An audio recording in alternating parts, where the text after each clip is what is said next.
بسم اللہ الرحمن الرحیم الحمدللہ رب العالمین والصلاة والسلام علی سید الانبیاء والمرسلین محمد وآلہ واصحابہ اجمعین اما بعد۔ کئی دنوں سے ایک مضمون آپ حضرات کے سامنے چل رہا ہے کہ اللہ تبارک و تعالیٰ نے ہمیں ایمان دیا ہے، اس ایمان کو ہمیں کامل کرنا ہے، اس ایمان کو ہمیں پورا کرنا ہے اور ایمان کی حفاظت کے ساتھ اس دنیا سے جانا ہے۔ اب ایمان کی حفاظت کے تو بہت سارے راستے ہیں، ان میں سے جو سب سے اہم اور سب سے جو کامیاب اور سب سے جو ضروری طریقہ تھا وہ نماز تھی۔ الصلاۃ عماد الدین، من اقامہا فقد اقام الدین ومن ہدمہا فقد ہدم الدین۔ یہ اس کے اوپر آپ حضرات نے سن لیا ہے کہ نماز کو اچھی طریقے سے پوری پابندی کے ساتھ نماز ادا کرنا چاہیے، یعنی دوسرے لفظوں میں ہمیں نمازی بن جانا چاہیے۔ اگر نمازی بن گئے تو انشاءاللہ ہماری ایمان کی حفاظت ہوگی۔ اب اسی نمازی بننے کے اوپر جو تفصیلات ہیں وہ ساری آپ حضرات نے سنی۔ پھر اس کے اندر بعض لوگوں نے اشکال بھی کیے کہ ہماری نماز کیا ہے، نماز کا ٹھکانہ نہیں، پڑھتے ہیں تو وہی کیا ٹیپ ریکارڈ کی طرح ہوتا ہے یا اس قسم کی چیز ہوتی ہے، اس وجہ سے ایسی بے خبری کی نماز کا کیا ٹھکانہ، اس سے تو نہ پڑھے تو اچھا ہے۔ تو اس کا جواب گزشتہ دیا گیا تھا کہ اللہ تبارک و تعالیٰ کا ذکر کتنی ہی غفلت کے ساتھ کیا جائے وہ اثر کیے بغیر نہیں رہتا۔ اس وجہ سے ہماری نماز چاہے غفلت والی ہو، ہماری نماز چاہے بغیر توجہ کی ہو، بغیر اولاً تو ہونی نہیں چاہیے، لیکن اگر ہم سے نہیں ہو سکتی ہے اور اس طریقے سے بھی ہو سکتی ہے تو پڑھتے رہنا چاہیے، نماز کو ترک نہیں کرنا چاہیے۔ آہستہ آہستہ انشاءاللہ جو کمال ہے نماز کا وہ انشاءاللہ حاصل ہو جائے گا۔ تیسری بات آج دوسرا بتا رہے ہیں، اور وہ یہ کہ بہت سارے لوگ اشکالات کرتے ہیں، اعتراض کرتے ہیں کہ ہم نماز پڑھتے ہیں اور خیالات بہت آتے ہیں، نماز ادھر شروع کی اور ادھر خیالات آنے شروع ہو گئے۔ بعض مرتبہ تو خیالات اچھے بھی ہوتے ہیں، بعض مرتبہ خیالات برے بھی ہوتے ہیں، اور بعض مرتبہ تو خیالات اتنے کثیر مقدار میں آ جاتے ہیں کہ آدمی بھول جاتا ہے کہ میں نے کتنی رکعت پڑھی یا کیا پڑھا یا کس طریقے سے پڑھا۔ سمجھ میں آ گیا؟ آج اس کا جواب دیا جا رہا ہے اور یہ بتایا جا رہا ہے کہ انسان جو ہے اللہ تبارک و تعالیٰ نے اس کے بدن میں، اللہ تبارک و تعالیٰ نے سچ پوچھو اور سچ دیکھو تو یہ ناپاکی کا مجموعہ ہے۔ ہمارا بدن جو اندر سے دیکھو گے تم تو اس میں خون ہے ہر جگہ پر، اور دم مسفوح بہنے والا خون ناپاک ہے۔ پیٹ جو ہے وہ گیس سے بھرا ہوا ہے اور ہوا نکلتی ہے تو وضو ٹوٹ جاتا ہے، وہ بھی ناپاک ہے۔ اور اسی طریقے سے دوسرے جو بدن کے دوسرے حصے ہیں سب میں، لیکن شریعت کا رولز اور قانون ہے کہ جو ناپاکی ہو وہ اپنے موضع میں ہو، اپنی جگہ میں ہو، وہاں تک اس کو ناپاک قرار نہیں دیا جاتا۔ ہاں، وہ اپنی جگہ کو چھوڑ کر آگے آ جائے تو پھر اس صورت میں وہ آدمی کو ناپاک قرار دیا جاتا ہے۔ جب یہ ہے تو اسی طریقے سے ہمارا دماغ ہے، وہ دماغ اللہ تبارک و تعالیٰ نے اس کو اتنا حساس بنایا ہے کہ ہر وقت اس میں کچھ نہ کچھ چکر چلائی کرتا ہے، خیالات آتے ہی رہتے ہیں، تصورات آتے ہی رہتے ہیں، وچار آتے ہی رہتے ہیں اور کچھ نہ کچھ آتا رہتا ہے۔ سمجھ میں آ گیا؟ تو جس طریقے سے پیشاب یا پاخانہ یا ہوا یا دوسری ناپاکی کی چیز جب تک اپنی محل میں ہو وہاں تک اس کو ناپاک قرار نہیں دیا جاتا، تو اسی طریقے سے دماغ میں جو خیالات وغیرہ آتے رہتے ہیں دماغ کے حساس ہونے کی وجہ سے، تو اس وقت جب تک وہ خیالات آتے رہیں وہ خیالات مضر اور نقصان دہ نہیں ہے۔ سمجھ میں آ گیا؟ اس وجہ سے اولاً تو یہ کہ نماز میں پوری توجہ ہونی چاہیے، خیالات نہیں ہونا چاہیے، لیکن اس وقت ہم جس جگہ پر ہے اس جگہ پر ہمارا خیال میں، ہمارے دماغ میں بہت سارے وساوس، بہت ساری چیزیں آ جایا کرتی ہے، تو اس سے نماز میں کوئی خلل واقع نہیں ہوتا۔ پہلی بات سمجھ لو، سمجھ میں آیا نہیں؟ حضرت اقدس تھانوی رحمۃ اللہ تعالیٰ علیہ کو کسی نے لکھا کہ حضرت خیالات بہت آتے رہتے ہیں نماز میں، جیسے ہمارے لوگوں کا حال ہے، تو حضرت تھانوی رحمۃ اللہ تعالیٰ علیہ نے اس کے جواب میں لکھا کہ خیالات آتے ہیں یا خیالات لاتے ہو، اور دونوں کا حکم الگ الگ ہے۔ ایک تو ہم جان بوجھ کر سوچیں کہ ابھی بازار جانا ہے، وہاں یہ لانا ہے، یہ کرنا ہے اور یہ کرنا ہے، یہ لانا ہوا،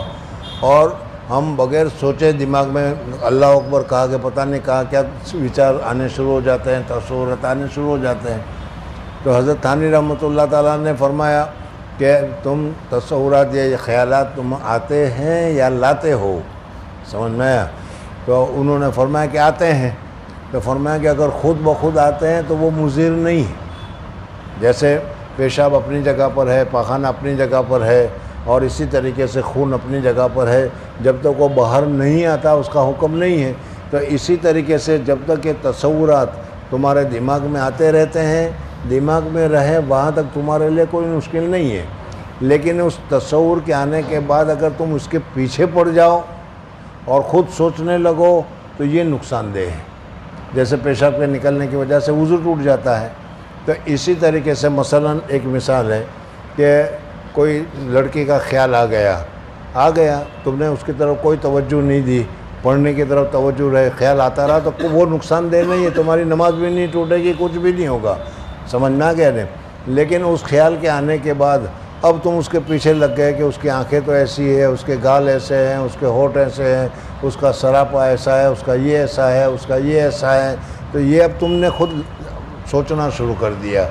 یہ نقصان دہ ہے، سمجھ میں نہیں؟ اس سے نماز میں خرابی واقع ہوتی ہے اور نماز میں کمی واقع ہوتی ہے۔ تو پہلا کام تو یہ ہے کہ اس قسم کے خیالات کو آپ سوچیں ہی نہ، اور اگر آئے تو اس کی طرف توجہ نہ کریں، ایک جائے گا، دوسرا آئے گا، تیسرا آئے گا، چوتھا آئے گا، آتے رہیں، جاتے رہیں، اور ہم اپنے طور پر پڑھتے رہیں، تو انشاءاللہ ہماری نماز کیا ہو جائے گی؟ صحیح ہو جائے گی۔ سمجھ میں آ گیا؟ اس وجہ سے خیالات کے پیچھے پڑنے کی ضرورت نہیں ہے، بلکہ تم جب وضو کرتے ہو، وضو کر کے جب نماز کے لیے کھڑے ہو گئے اور تم نے یہ بھی نیت کی کہ منہ میرا قبلہ کی طرف، کعبہ شریف کی طرف تم منہ کر کے کھڑے ہو گئے۔ حدیث میں بھی آتا ہے کہ جب تم کھڑے ہو گئے تو اللہ تبارک و تعالیٰ تمہارے سامنے ہے، تو تم نے یہ بھی سوچ لیا کہ اللہ ہمارے سامنے ہے، تو اب ہم کو پوری طریقے سے اس کی طرف متوجہ ہونا چاہیے۔ اب اس کے ساتھ حضور اقدس صلی اللہ علیہ وسلم نے جیسی نماز پڑھی، ظاہری طور پر اگر ہماری نماز ایسی ہے، حضور صلی اللہ علیہ وسلم نے جیسی نماز پڑھی، جہاں تک حضور صلی اللہ علیہ وسلم نے ہاتھ اٹھایا، جیسے حضور اقدس صلی اللہ علیہ وسلم نے ہاتھ باندھا، جیسے حضور اقدس صلی اللہ علیہ وسلم نے رکوع کیا تھا، جیسے حضور اقدس صلی اللہ علیہ وسلم نے سجدہ کیا تھا، جیسے حضور اقدس صلی اللہ علیہ وسلم جلسہ میں بیٹھے تھے، سمجھ میں آئے؟ اگر ان سارے طریقوں کو تم نے اپنایا ہے تو تم نے وہ نماز پڑھی ہے جو حضور اقدس صلی اللہ علیہ وسلم نے پڑھی ہے یا پڑھنے کو حضور اقدس صلی اللہ علیہ وسلم نے بتلائی ہے۔ اللہ جل جلالہ کے یہاں یہ نماز تمہاری کیا ہو جائے گی؟ مقبول ہو جائے گی، سمجھ میں آئے؟ اس لیے کہ تم نے حضور صلی اللہ علیہ وسلم کی نماز کی شکل اختیار کی۔ حضور اقدس صلی اللہ علیہ وسلم نے ایک حدیث میں فرمایا، صلو، نماز پڑھو تم، کما رأیتمونی اصلی، جیسا کہ تم مجھ کو نماز پڑھتے ہوئے دیکھتے ہو۔ تو اس وجہ سے سنت طریقہ کے مطابق ہم نے رکوع کیا، سنت طریقہ کے مطابق ہم نے سجدہ کیا، سنت طریقہ کے مطابق ہم نے جلسہ کیا اور نماز ادا کی، تو یہ نماز اللہ تبارک و تعالیٰ کے یہاں مقبول ہی ہوگی، اور اللہ تبارک و تعالیٰ کے یہاں اس کو قبول کر لیا جائے گا، اس وجہ سے کہ حضور صلی اللہ علیہ وسلم کے طریقے کے مطابق یہ ہوئی ہے۔ اس وجہ سے اس نماز کی قبولیت کے متعلق کوئی شک اور شبہ وغیرہ کرنے کی ضرورت نہیں ہے۔ ہاں، یہ بات دوسری ہے کہ پورے خشوع کے ساتھ، پوری توجہ کے ساتھ پڑھنی چاہیے، لیکن کہیں کسی جگہ مسئلہ میں یہ نہیں لکھا کہ اگر کسی نے پوری توجہ کے ساتھ نہیں پڑھی پوری خشوع کے ساتھ نہیں پڑھی تو اس کی نماز صحیح نہیں ہوگی، یہ نہیں ہوگی. سمجھ میں آیا نہیں؟ نماز میں خشوع اور خضوع ہونا تو چاہیے، لیکن نماز کی قبولیت کے لیے یا نماز کے صحیح ہونے کے لیے یہ کہیں لکھا ہوا نہیں ہے. اس وجہ سے ہمیں اس لائن پر یا اس طریقے پر کیا فکر کرنے کی ضرورت نہیں ہے. ہم نے جب وضو کیا، وضو کر سنت طریقہ کے مطابق کیا، سنت طریقہ کے مطابق تکبیر تحریمہ کہا، اور پوری نماز جو نماز کے جو افعال ہے، رکوع ہے، جس طریقے سے حضور صلی اللہ علیہ وسلم نے رکوع کیا تھا یا رکوع کرنے کا ہم کو حکم دیا تھا اسی طریقے سے رکوع کیا. سجدہ جس طریقے سے کرنے کا حکم دیا تھا اس طریقے سے ہم نے ظاہری طور پر کیا، تو یہ نماز اللہ تبارک و تعالیٰ کے یہاں قبول ہو جائے گی. اس نماز کے رد ہونے کی کوئی وجہ نہیں ہے. اس وجہ سے خاموں کا فکر کرنا کہ نماز پڑھتے ہیں تو وساوس بہت آتے ہیں، دھیان نہیں رہتا ہے، تو دھیان رہنا تو چاہیے، لیکن اگر دھیان نہ رہے تو تمہاری نماز فاسد نہیں ہوتی. جیسے وضو ٹوٹ جائے گا تو نماز فاسد ہو جائے گی، پیشاب کا قطرہ نکل آ جائے گا تو نماز فاسد ہو جائے گی، وہ نماز مقبول نہیں ہے. سمجھ میں آنے؟ لیکن تمہارا دھیان ہٹ گیا تو نماز ٹوٹ جائے گی، یہ کہیں پر لکھا ہوا نہیں ہے. اس وجہ سے اس کی کوئی فکر وغیرہ کرنے کی ضرورت نہیں ہے، بلکہ کوشش کرنی چاہیے کہ ہمارا رکوع، ہمارا سجدہ، ہمارا قیام، ہمارا جلسہ، یہ سب کے سب سنت طریقہ کے مطابق ہو. اگر ہم نے سنت طریقہ کے مطابق ادا کیا ہے تو پھر اس صورت میں وساوس آتے رہیں، خیالات آتے رہیں، اس خیالات کی وجہ سے ہماری نماز میں کسی قسم کا کوئی فرق یا کسی قسم کی کوئی کمی نہیں ہوگی. سمجھ میں آ گیا کہ نہیں؟ بہرحال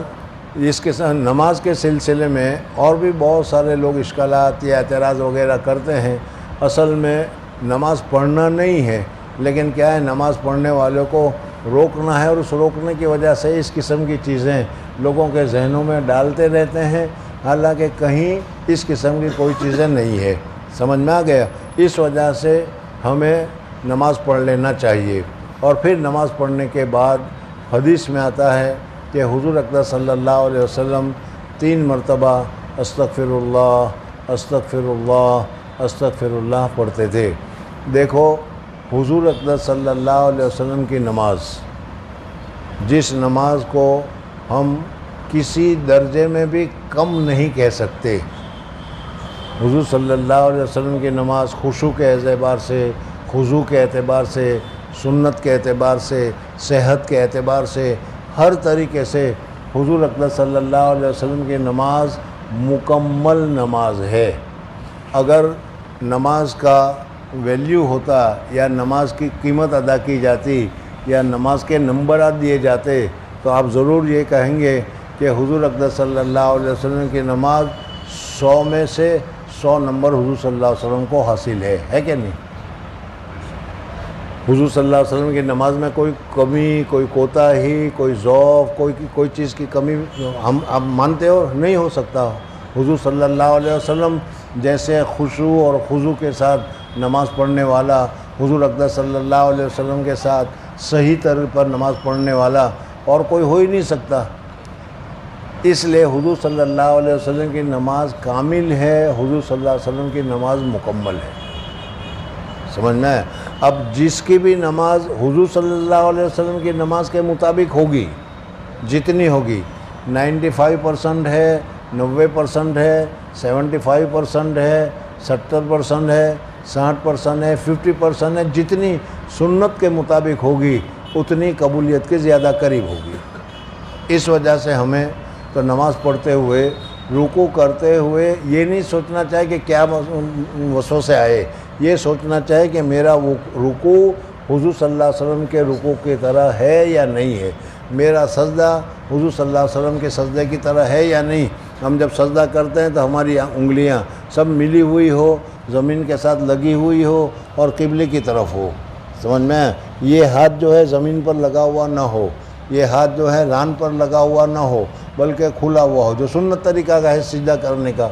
تو اس وقت ہمیں یہ دیکھنا ہے کہ ہماری نماز سنت طریقہ کے مطابق ہے یا نہیں ہے. اگر سنت طریقہ کے مطابق ہے تو پھر اس صورت میں کیا ہے، وہ قبولیت کے قریب ہے. اس لیے کہ حضور صلی اللہ علیہ وسلم نے جیسا کیا ہے اللہ تبارک و تعالیٰ نے ویسا کرنے کا ہمیں حکم دیا ہے، اتباع کرنے کا حکم دیا۔ ان کنتم تحبون اللہ، اگر تم اللہ تبارک و تعالیٰ کے ساتھ محبت کرتے ہو فاتبعونی، میری اتباع کرو۔ تو ہم جب رکوع کرتے ہیں تو حضور صلی اللہ علیہ وسلم کی اتباع میں، سجدہ کرتے ہیں تو حضور صلی اللہ علیہ وسلم کی اتباع میں۔ تو میں یہ بتانا چاہ رہا تھا کہ دیکھو اللہ جل جلالہ و امن والہ کی جو شان ہے، اللہ جل جلالہ و امن والہ کا جو درجہ ہے، اللہ جل جلالہ و امن والہ کا جو مقام ہے، سمجھ میں آنے، اس مقام کے اعتبار سے اگر عبادت تم دیکھنے جاؤ تو ہم سے ادا ہو ہی نہیں سکتا۔ سمجھ میں آیا نہیں سمجھ میں آ گیا؟ چلو ایک دوسری مثال سے اور سمجھاؤں تو شاید سمجھ میں آ جائے۔ اس وقت ہندوستان کا کہ جو کیا ہے صدر جو ہے، سمجھ میں جو بھی ہے، وہ صدر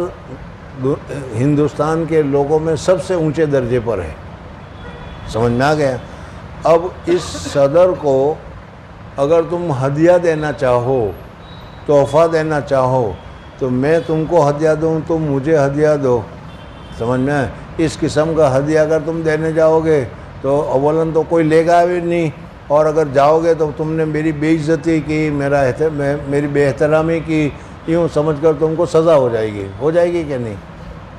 سمجھ میں آ گیا نہیں؟ اس وجہ سے صدر کو صدر کے لائق کوئی چیز ہو تو وہ اگر تم اس کو ہدیہ دو تو اس صورت میں گویا کہ تم نے صدر کا حق ادا کیا۔ لیکن اگر ایسا نہیں کیا، ادنا چیز تم نے دے دی،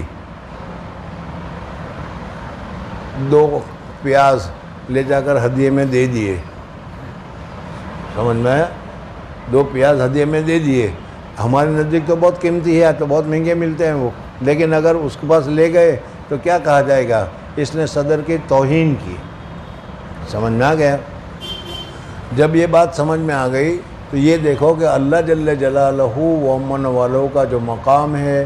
اللہ جل جلالہ و امن والوں کا جو درجہ ہے، وہ درجہ بہت ہی اونچا ہے۔ اللہ اکبر، اللہ سب سے بڑے، اور اللہ جل جلالہ کی عبادت بھی خالص مکمل ہونی چاہیے، جس میں کسی قسم کی کوئی کمی نہ ہو، نہ خشوع میں کمی ہو، نہ خضوع میں کمی ہو، نہ کچھ ہو۔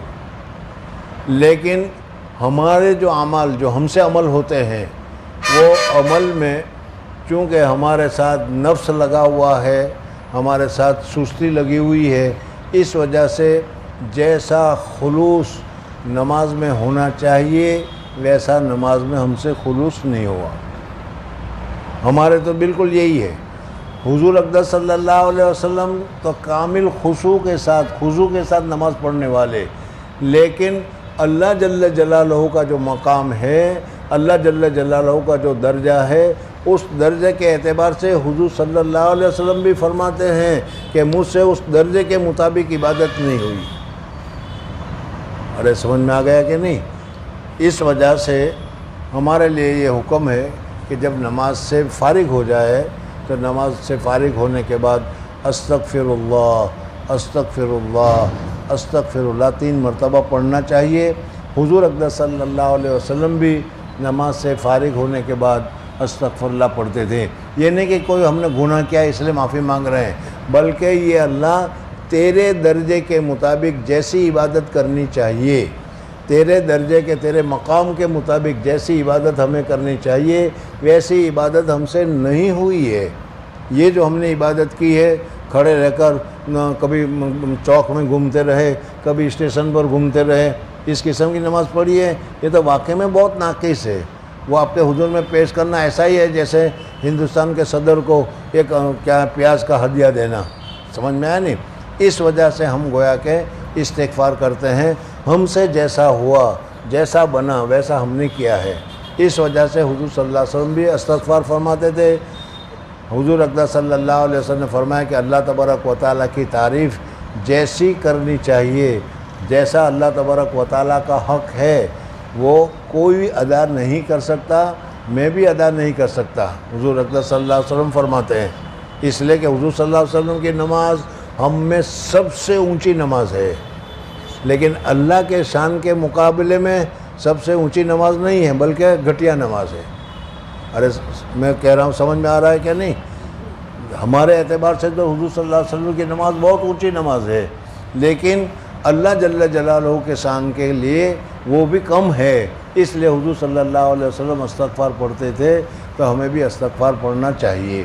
3 مرتبہ استغفار پڑھنے کے بعد پھر اللہ تبارک و تعالیٰ سے دعا کرنی چاہیے کہ یا اللہ جیسی نماز پڑھنی چاہیے تھی ویسی مجھ سے نہیں پڑھی گئی، میرے ساتھ نفس لگا ہوا ہے، میرے ساتھ خیالات لگے ہوئے ہیں، میرے ساتھ دنیا لگی ہوئی ہے، اس وجہ سے مجھ سے پوری طریقے سے نہیں ہوا۔ جیسی بھی میں نے ابھی پڑھی ہے تو اس کو بھی قبول فرما لے۔ اللہ جل جلالہ ومن والہ پوری کامل نماز ہی قبول کرتے ہیں ایسا نہیں، اللہ جل جلالہ اپنی رحمت سے، اللہ جل جلالہ اپنی شفقت سے ادنا سی عبادت کو بھی اللہ تبارک و تعالیٰ جب پسند کرتے ہیں تو اس کو قبول کر لیتے ہیں۔ سمجھ میں آ گیا؟ اور جب ہم نے اپنے کوتاہی کو قبول کیا، یا اسی مثال میں سمجھ میں آیا، تم ہدیہ دینے کے لیے آئے، تمہارے اعتبار سے تو وہ ہدیہ 500 روپے کا ہے، سمجھ میں آیا نہیں، لیکن جس کو ہدیہ دے رہے ہو وہ 5000 کا مالک ہے، تو اس کے نزدیک 500 کی کیا قدر و قیمت ہوگی؟ لیکن اگر اس نے قبول کر لیا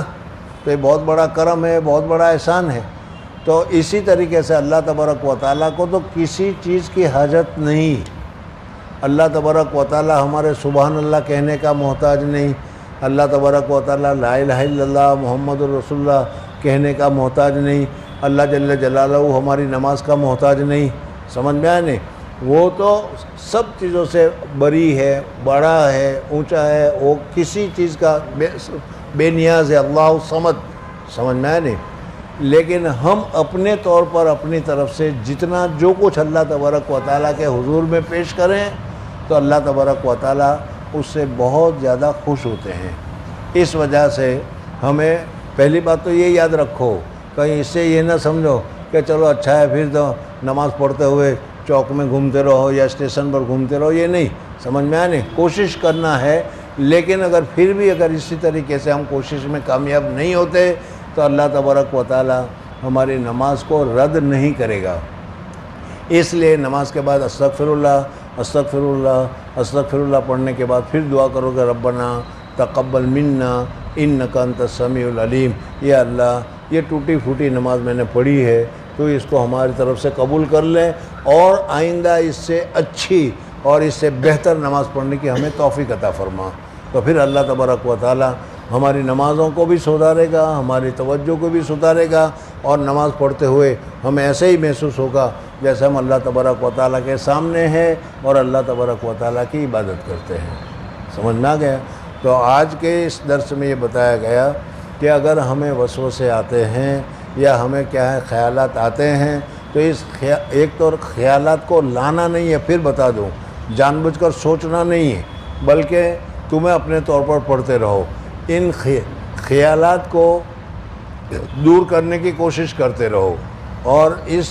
خیالات کو دور کرنے کی ایک صورت تو یہ بھی ہے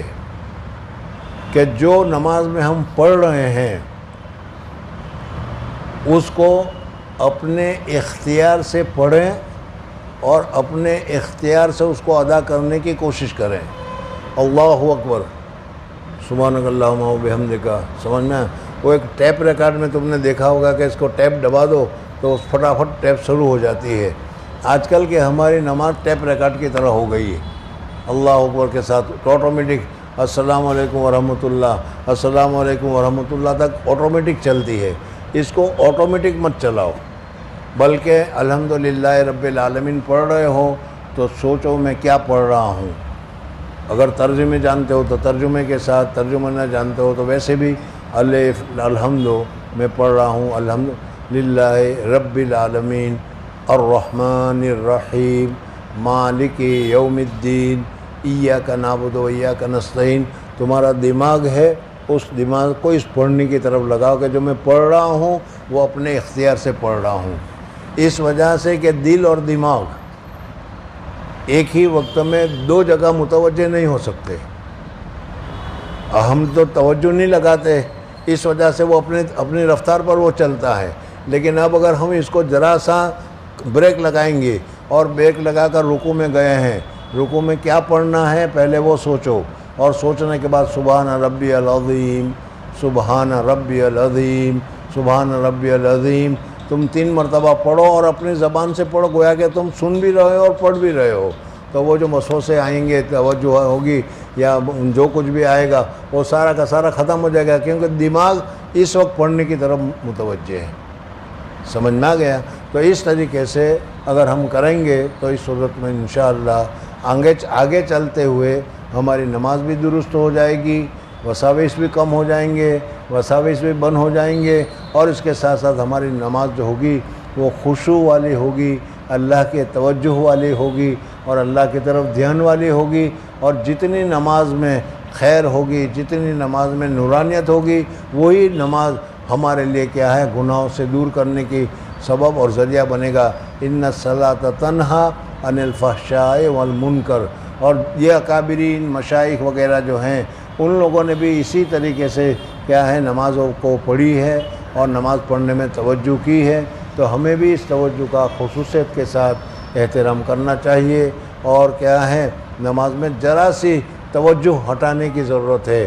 اس وقت ہم جو نماز پڑھتے ہیں وہ میں نے ابھی بتایا جیسا کہ عادت پڑ چکی ہے، اس عادت کے مطابق پڑھتے ہیں، اس لیے آٹومیٹک خود ہی رکوع ہوتا ہے، آٹومیٹک خود ہی سجدہ ہوتا ہے، آٹومیٹک خود ہی اٹھنا ہوتا ہے، آٹومیٹک اشہد ان لا الہ پر انگلیاں اٹھ جاتی ہے وغیرہ۔ لیکن اب اس کو جب تم اپنے طور پر پڑھ کر جب کرو گے تو پھر وہ جو تمہارے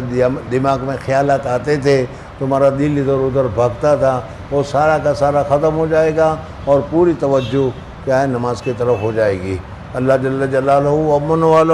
مجھے اور آپ حضرات کو اس طریقے سے خشوع اور خضوع کے ساتھ نماز پڑھنے کی توفیق عطا فرمائے۔ تو نماز کے لیے ہمیں دھیان کرنے کی ضرورت ہے، اور جب تک ہمارا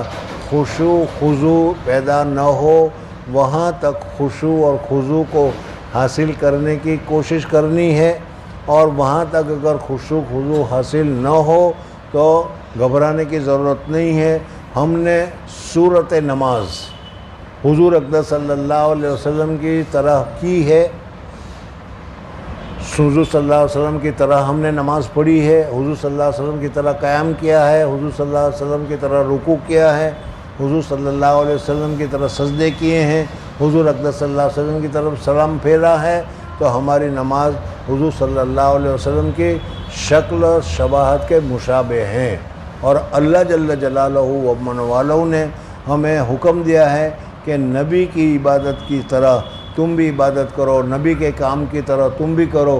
تو اس صورت میں انشاءاللہ یہ نماز جس کو ہم ہلکی سمجھ رہے ہیں، یہ نماز جس کو ہم اپنی حقیر نماز سمجھ رہے ہیں، یہ بھی کیا ہے کہ نماز پوری ہوگی۔ سمجھ نہ گیا؟ اور مثال میں نے ابھی جیسے بتائی کہ پیٹ میں پاخانہ پیشاب ہونے کے باوجود وضو نہیں ٹوٹتا، اسی طریقے سے دماغ میں خیالات آتے رہیں تو اس سے کوئی فرق نہیں پڑتا۔ ہاں، ان خیالات کے پیچھے ہم پڑ جائیں گے، اس خیالات کو سوچنے میں لگ جائیں گے، تو پھر اس صورت میں وہ ہمارے نقصان دہ ہوگا، اور یہ ہمیں کرنا نہیں ہے۔